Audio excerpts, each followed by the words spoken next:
And to the angel of the church in Pergamum write, the words of him who has the sharp two-edged sword. I know where you dwell, where Satan's throne is.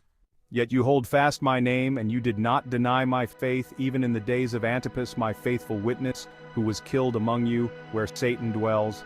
But I have a few things against you. You have some there who hold the teaching of Balaam, who taught Balak to put a stumbling block before the sons of Israel so that they might eat food sacrificed to idols and practice sexual immorality.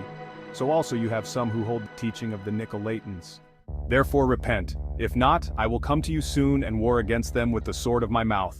He who has an ear, let him hear what the Spirit says to the churches. To the one who conquers, I will give some of the hidden manna, and I will give him a white stone, with a new name written on the stone that no one knows except the one who receives it. Our names identify and distinguish us from others and give us a sense of individuality.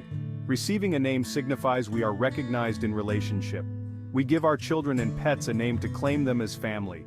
When there are major changes in our life such as marriage or adoption, our name often changes in proclamation of new circumstances.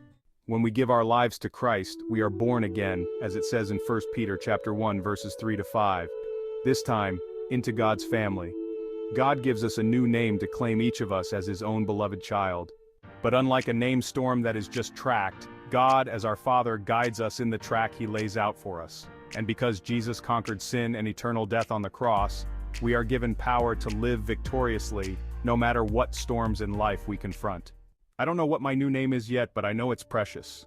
Please like and subscribe to our channel for more such videos, and don't forget to pray that all the people must be blessed and find new life in Jesus.